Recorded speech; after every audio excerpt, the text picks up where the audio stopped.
What is delayed after depolarization?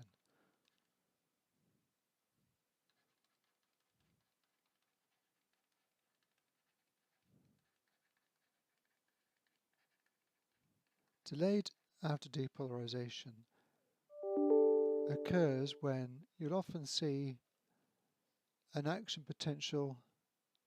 So normally you might get action potentials in the heart like this, and occasionally you might see a little bump in between, and sometimes that bump can actually result in an extra action potential. So what's causing this? Well, in the cardiac myocyte, what's happening, this is caused here by too much calcium entering the muscle. So usually at the end of an action potential, during the action potential, you have calcium flowing in, and that's quite normal. But if for any reason you still get some calcium flowing after the action potential, then what that can do is that can actually that can cause a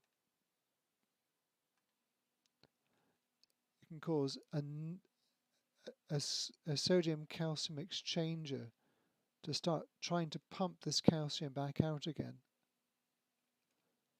at the expense of sodium coming in.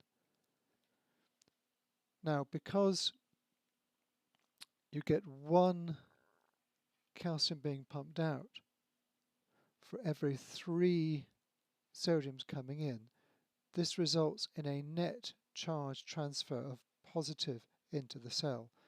And that's what's causing this steady depolarization in between. So this is called delayed after depolarization, and it can also be caused by if you have excess extracellular calcium.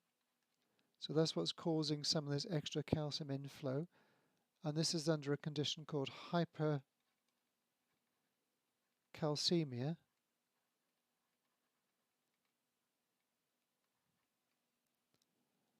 And the other thing that can cause it is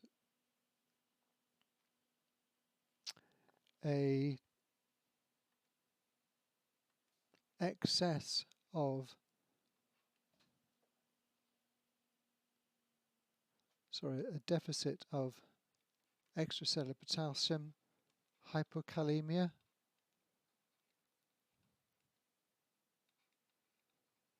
Not sure whether I spelt that right.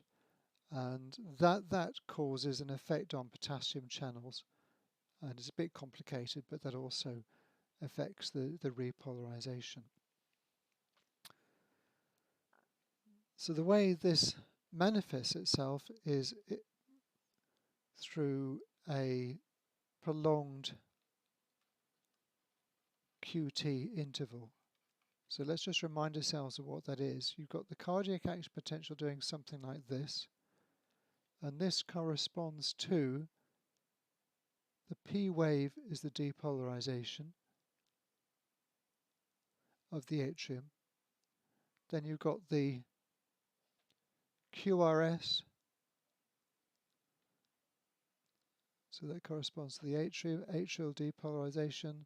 The QRS corresponds to this depolarization of the action potential, but then the T corresponds to, I'm not lining these up very well, the T corresponds to the repolarization. So this is P, QRS, and T. So long QT is when this gets prolonged. In other words, the action potential gets prolonged. And that's bad because long QT will result in all this happening, and that results in after depolarizations and dysrhythmia. So long QT is bad because of the calcium accumulation. And unfortunately, a lot of drugs cause long QT. and it's something that worries drug development a lot. So that's delayed after depolarization.